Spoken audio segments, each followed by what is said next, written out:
Hello friends, welcome to பங்குச்சந்தை YouTube channel. நம்ம இன்னைக்கு இந்த வீடியோல என்ன பார்க்க போறோம்னா, டிவிடெண்ட் ஈல்டா 6.33% தரக்கூடிய கோல் இந்தியா லிமிடெடான துணை நிறுவனமான பாரத் கோக்கிங் கோல் லிமிடெட் ஐபிஓ ஜனவரி 9 இன்னைக்கு ஓபன் ஆயிருக்கு. இந்த ஐபிஓல கோல் இந்தியா லிமிடெட் 600 கோடிக்கு மேல லாபத்தை எடுக்க வாய்ப்பு இருக்கு. இந்த ஐபிஓட கரண்ட் ஜிஎம்பி எப்படி இருக்கு, இந்த ஐபிஓல ஆங்கர் இன்வெஸ்டார் யாரெல்லாம் இன்வெஸ்ட்மெண்ட் பண்ணியிருக்காங்க, இன்னைக்கு 9/1/2026 ஓப்பன் டேல எவ்வளோ சப்ஸ்கிரிப்ஷன் ஆயிருக்கு, இந்த நிறுவனத்தோட ஃபண்டமெண்டல் ஸ்டேட்டஸ் எப்படி இருக்கு, இந்த ஐபிஓல நம்ம அப்ளை பண்ணலாமா வேண்டாமா, இதை பத்தி நான் இந்த வீடியோல ஷேர் பண்றேன். இந்த வீடியோவை ஸ்கிப் பண்ணாம பாருங்க. ஸ்டாக் மார்க்கெட்ல இருக்கக்கூடிய உங்களோட ஃப்ரெண்ட்ஸ் அண்ட் ரிலேட்டிவ்ஸ்க்கெலாம் இந்த வீடியோவை ஷேர் பண்ணி விடுங்க. நீங்க இப்பதான் ஃபர்ஸ்ட் டைம் என்னோட சேனல் பார்க்குறீங்களா, லைக் பண்ணி சப்ஸ்கிரைப் பண்ணுங்க.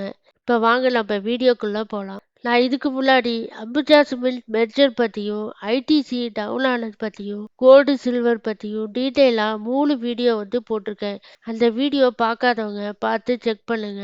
6.33% டிவிடெண்ட் தரக்கூடிய நிறுவனம்னா கோல் இந்தியா லிமிடெட் தான் சொல்லுவோம். அந்த நிறுவனம் அதோட துணை நிறுவனமான பாரத் கோக்கிங் கோல் லிமிடெட் ஐபிஓ ஜனவரி 9 இன்னைக்கு ஓப்பன் ஆயிருக்கு. இந்த ஐபிஓட ஓப்பன் டேட்டு ஜனவரி 9லேருந்து 13 வரைக்கும் ஓப்பனில் இருக்க போகுது. லிஸ்டிங் டேட்டு ஜனவரி 16 அன்னைக்கு எல்எஸ்சி பிஎஸ்சியில் ரெண்டுத்துலேயுமே லிஸ்ட் ஆக போகுது. ப்ரைஸ் பேண்டு 21லேருந்து 23 வரைக்கும் ப்ரைஸை ஃபிக்ஸ் பண்ணியிருக்காங்க. ஐபிஓ சைஸு 1071 கோடிக்கு ஐபிஓ சைஸ் வெளியிடுறாங்க. இந்த நிறுவனம் 100% ஆஃபர் ஃபார் சேல் மூலியமா தான் ஷேர்ஸை வெளியிடுறாங்க.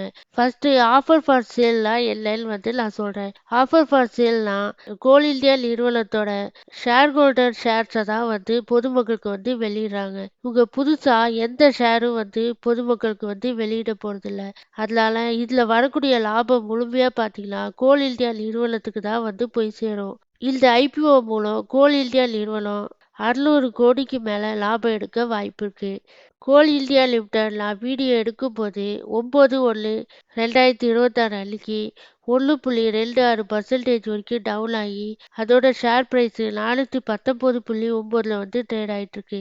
ஏன்னா இன்னைக்கு மார்க்கெட் டவுனு, அதனால கோல் இந்தியா லிமிடெடும் இன்னைக்கு டவுன் ஆயிருக்கு. இதுல ஷேர் ஹோல்டர் கோட்டால அப்ளை பண்ணலாமா கேட்டீங்களா, ஷேர் ஹோல்டர் கோட்டால ஜனவரி 1 உங்களுடைய டிமேட் அக்கௌண்ட்ல கோல் இந்தியா லிமிடெட் ஷேர் வச்சிருந்தீங்களா, ஷேர் ஹோல்டர் கோட்டால நீங்க எலிஜிபிள் ஆவீங்க. இதுல நீங்க 2 லட்சம் வரைக்கும் அப்ளை பண்ணலாம். நீங்க ஷேர் ஹோல்டர் கோட்டாலையும் அப்ளை பண்ணலாம், ரீட்டைல் கோட்டாலையும் அப்ளை பண்ணலாம். 2 கோட்டாலையும் நீங்க அப்ளை பண்ணலாம்.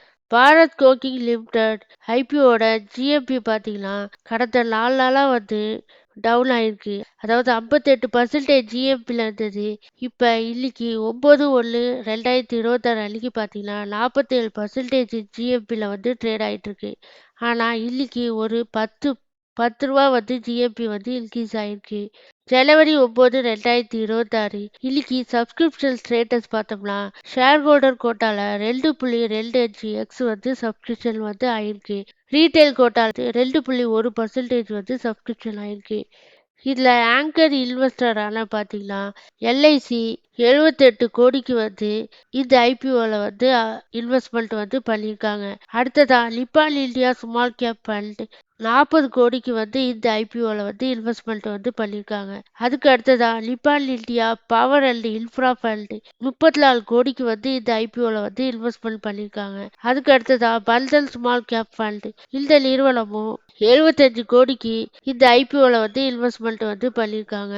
பாரத் கோக்கிங் கோல் லிமிடெடோட ஃபண்டமெண்டல் பார்த்தோம்னா PE valuation 8.66, price to sales 0.78, டெப்ட் ஈக்விட்டி 0.04. இந்த நிறுவனத்தோட சேல்ஸ் குரோத் பார்த்தீங்கன்னா மார்ச் 2024 கம்பேர் பண்ணும்போது மார்ச் 2025 கொஞ்சம் டவுன் ஆயிருக்கு.